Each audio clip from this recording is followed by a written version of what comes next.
దేవునికి స్తోత్రం, దేవునికి మహిమ కలుగును గాక.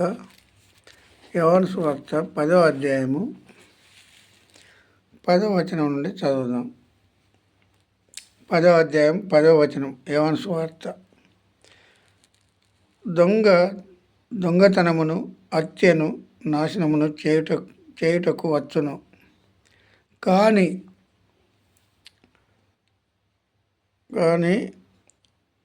మరి దేనికిని రాడు. గొర్రెలకు జీవము కలుగుటకును, అది సమృద్ధిగా కలుగుటకును నేను వచ్చి తినని మీతో నిశ్చయముగా చెప్పుచున్నాను. నేను గొర్రెలకు మంచి కాపరిని అని యేసుక్రీస్తు ప్రభు చెప్పుతున్నాడు. జీతగాడైతే జీతగాడు ఎందుకంటే దొంగతనమును, హత్యను, నాశనమును చేయుటకును వచ్చును. ఇప్పుడు దొంగ ఏం చేస్తాడు? హత్య, నాశనము. ఇప్పుడు అపవాది కాడు, దొంగవాడు. దొంగతనం చేయడానికి, హత్య చేయడానికి వాడు వెనకాడడు. దేవుని ఇప్పుడు యేసుక్రీస్తు ప్రభు అయితే ఏమన్నాడు? గొర్రెలకు జీవము కలుగుటకు, అది సమృద్ధిగా కలుగుటకును నేను వచ్చి తినని మీతో నిశ్చయముగా చెప్పుచున్నాను. నేను గొర్రెలకు మంచి కాపరిని.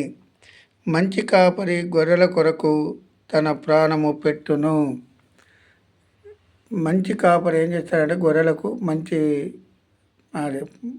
కాపరి ఏం చేస్తాడంటే ప్రాణం పెడతాడు. దొంగ హత్య, నాశనము వాడు ఏదైనా చేస్తాడు. ఎందుకంటే ఎన్నో ఇబ్బందులు పెడతాడు మానవులను. ఏది? అపవాదిగాడు. ఇప్పుడు పుట్టించిన యజమానుడైతే ఏం చేస్తాడు? మానవులను ప్రేమించి ఏం చేస్తాడు?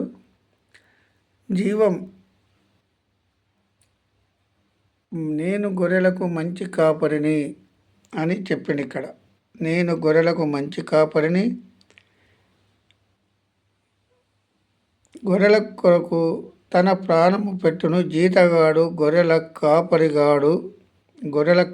కాడు కనుక గొర్రెలు తనవి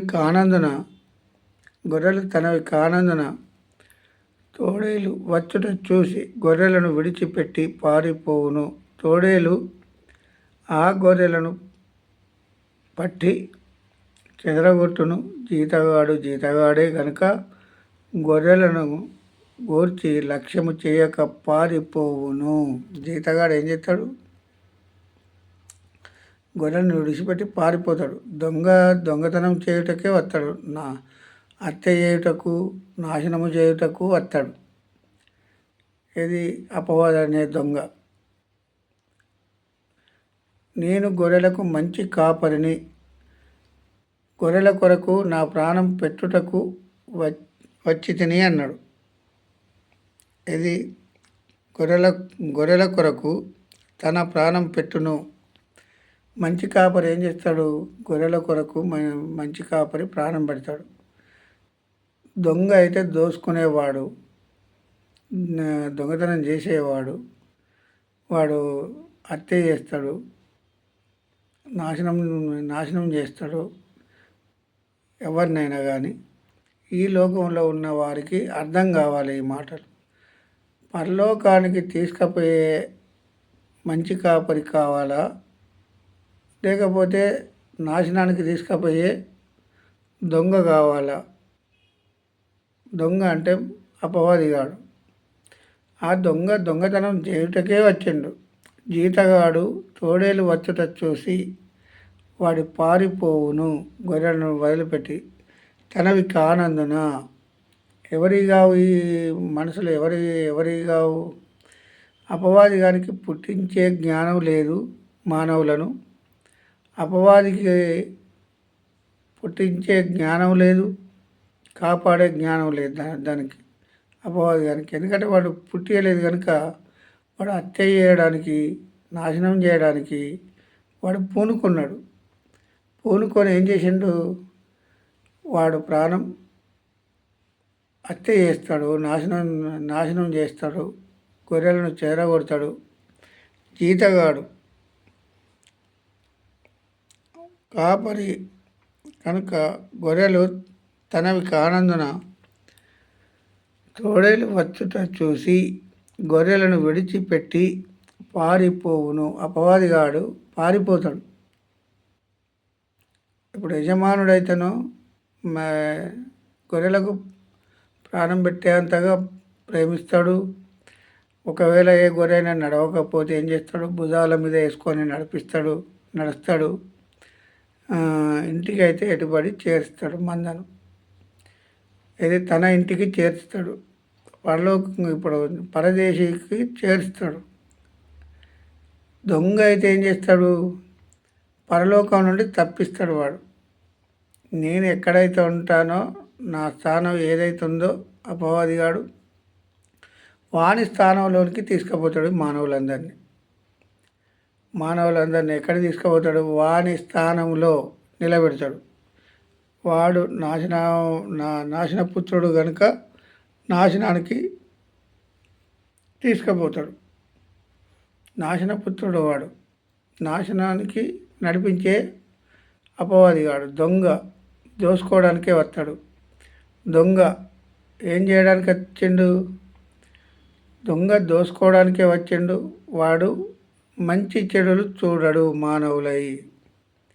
మానవులకు ఏదైనా రాని ఏదైనా పోని వాడు మంచి చెడులు చూడడు. మానవులకు ఏదొచ్చినా జ్వరం వచ్చినా బలహీనత వచ్చినా వాడు పట్టించుకోడు. ఎందుకంటే వాడు కనలేదు, వాడు కొనలేదు. రక్తము వెలబెట్టి కార్చిన వ్యక్తి కాదు. దొంగ వాడు, అపవాదిగాడనే దొంగ. ఆ దొంగతనం చేయుటకే వచ్చిండు. వచ్చి వాడు ఏం చేసిండు, మానవులందరినీ నా స్థానంలో నిలబెట్టాలి అని వాడు కంకణం కట్టుకొని ఈరోజు అపవాది మాటలు సేవకులు అర్థం చేసుకోవాలి. మంచి ఇప్పుడు పుట్టించిన యజమాని, మంచి కాపరి, గొర్రెలకు మంచి కాపరి ఎవరైతే ఉన్నారో వారి మాటలు అర్థం చేసుకోవాలి. కానీ అపవాది గారి మాటలే అర్థం చేసుకుంటున్నారు ఎక్కువ. ఈ లోక సంబంధమైన బోధలు, ఈ శరీర సంబంధమైన బోధలు చేస్తూ కాలం గడిపే సేవకులు వచ్చారు. అర్థం కాలే ఈ వాక్యం. ఎందుకంటే పరలోక రాజ్యానికి వారసులుగా చేయడానికి యేసుక్రీస్తు ప్రభు ఈ లోకానికి వచ్చిండు. 33.5 సంవత్సరములు ఉన్నాడు. 3.5 సంవత్సరాలు మానవులకు బోధించాడు. ఆ మాటలు ఇప్పటి వరకు, నాటి నుండి నేటి వరకు ఎవరు అర్థం చేసుకోవడం లేదు. ఆయన దగ్గర మంచి మాటలు ఉన్నాయా, చెడ్డ మాటలు ఉన్నాయా అనేది ఆలోచన చేయడం లేదు ఏ మానవుడు.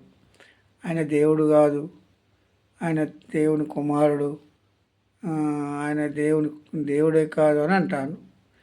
దేవుని కుమారుడు అయినా కూడా దేవుడే అవుతాడు కదా. దేవుని కుమారుడు దేవుడు కాడా? మనం దేవుని నమ్మాము, మన దేవుని కుమారులు అవుతామా కామా? మన హృదయంలో ఎలాంటి మలినం ఉండద్దు. ప్రతి మానవుల్లో మలినం ఉన్నట్టయితే, చెత్త చెదారం నింపుకున్నట్టయితే మనం దేవుని కుమారులం, దేవుని సంబంధం కాము. చెప్తున్నా కదా, దేవుని సంబంధము కాము. ఎందుకంటే మంచి కాపరి ఏం చేస్తాడు, గొర్రెలకు మంచి మేత ఇస్తాడు, నీళ్లు తాపిస్తాడు. ఏ గొర్రె బలహీనంగా ఉన్నదో ఆ బలహీనమైన గొర్రెను లేవనెత్తుతాడు. చెడ్డ కాపరి వాడు దొంగ, హత్యయు నాశనము వాడు కోరుకుంటాడు. జీతగాడే కనుక వాడు తోడేలు వచ్చేది చూసి, అపవాది అనే దొంగ వచ్చేది చూసి వాడు పారిపోతాడు.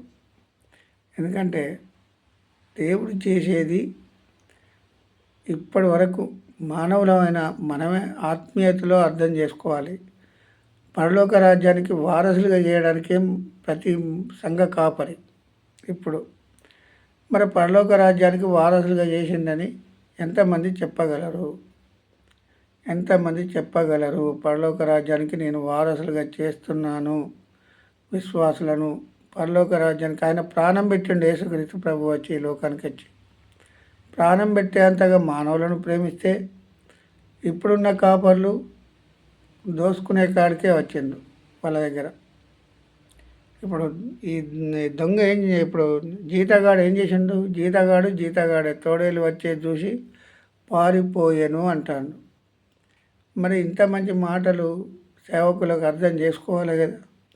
పరలోక రాజ్యానికి వారసులుగా చేయాలి కదా. పరలోక రాజ్యానికి వారసులుగా చేయడానికే మనలను నిలబెట్టాడు ప్రతి సంఘ కాపరిని. కొన్ని గొర్రెలను అప్పచెప్పాడు.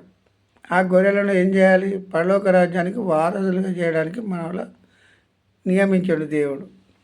దాన్ని నేను వేరే తప్పుగా అర్థం చేసుకొని తప్పుడు మాటలు మాట్లాడి వంకర మాటలు మాట్లాడి డబ్బు సంపాదించడానికి మాట్లాడితే కాపరి మరి దేవుని సంబంధి అవుతాడా? అపవాద సంబంధి. తప్పుడు మాటలు దేవుని మాటలు కాకుండా చెప్పేవాళ్ళు, దేవుని మాటలు చెప్పకుండా అపవాది మాటలు చెప్పే వాళ్ళని ఏమనాలి? అపవాది సంబంధి, దేవుని సంబంధి కాడు. హల్లెలూయా. దేవునికి మహిమ కలుగును గాక. ఆమేన్. దేవునికి స్తోత్రం. దేవునికి స్తుతి స్తోత్రాలు చెల్లును.